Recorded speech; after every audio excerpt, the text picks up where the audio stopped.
Why are atheists so passionate to disprove theism? Why are you so intent on promoting atheism? Why does it matter whatever people believe? Each life is a blip in time. Our life and our death in the whole vast span of time are of no significance. We're tiny little beings in a tiny little universe. So why do you even bother about theism, atheism, rationality, and so on? Is it rational to do so? I remember seeing a video of Christopher Hitchens. He was asked by a member of his audience, well, why do you bother propagating all this stuff? And Mr. Hitchens replied, at the moment, it's very clear to me the most toxic form that religion takes is the Islamic form. The horrible idea of wanting to end up with Sharia, the state of religious law, and that the best means of getting there is jihad. I can't remember exactly, but it's something to the effect that, well, look at what's going on, Islamic terrorism, this, that. So what? If we're just a bunch of chemicals, you may say, well, suffering is real, pain is real. Pain is real, okay, but where does the pain come from? If you want to discuss about how to mitigate pain, then you come to the same starting point as in the Vedanta tradition, which begins with the analysis that life in this world is full of suffering. Dukkhalayama shashvatam in Bhagavad Gita, Lord Krishna states, the nature of this world is full of suffering and everything is temporary.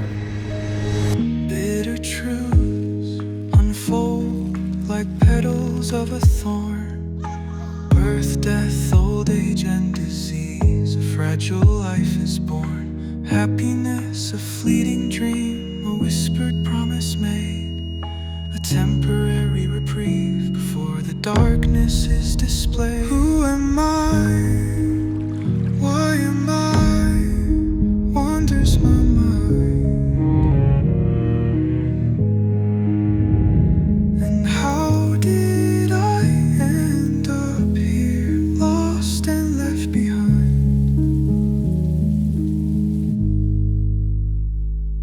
In Bhagavad Gita, Lord Krishna gives some very real types of suffering, birth, death, old age, and disease we have to go through, life after life. Or even if you don't believe it's life after life, you can't deny there's suffering in this world. So it may be very noble to want to counteract the suffering. And if the anti-theists see religious belief as a major cause of suffering in the world, a major source of iniquity. But we can ask you to first consider who or what experiences pain. Chemicals don't. Who are you? Are you just chemicals? Really? Our brains were not built to understand the profundities of the origin of the universe, the end of the universe, the kind of things that physicists deal with. Alistair McGrath, Cambridge scholar, in his book Dawkins' God, he wrote that Augustine of Hippo wrote of the eros of the mind, referring to a deep longing within the human mind to make sense of things, a passion for understanding and knowledge. So definitely we see scientifically minded people have a passion for understanding and knowledge. But where does that passion come from? From chemicals? Atheists are very strong on logic, rationality, reason. Where does that come from? Chemicals? Where does desire come from? There are extremely powerful urges that we all experience that cannot be explained in terms of molecular interactions. For instance, sex desire cannot be generated among chemicals.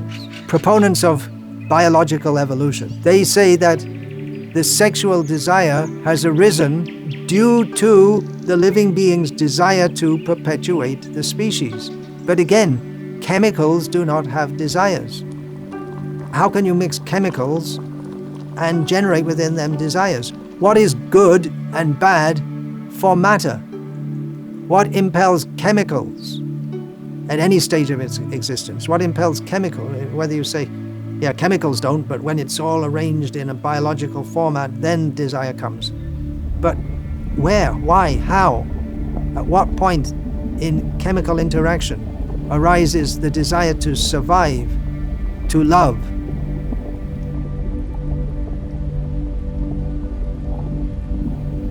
Why do scientists, when presented with good evidence, strong evidence, that according to their own theories, the conditions necessary for life could not have arisen by undirected physical forces? Why do scientists ignore this, deny it, or invent highly speculative theories such as multiverse theories, or that life arrived on our planet from elsewhere in the universe?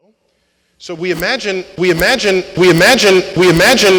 bacterial stowaway in the nooks and crannies of one of these rocks that are cast back into space. In fact, if you do the calculation, there's hundreds of tons of Mars rocks that should have fallen to Earth by now over the history of the solar system. Maybe one of those rocks carried life from Mars to Earth, seeding life on Earth.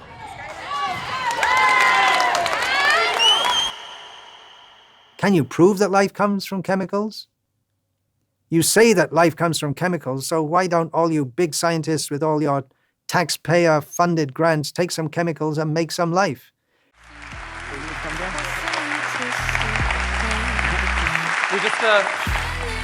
Just a quick question on timeline. I mean, you believe you're going to be successful in this project?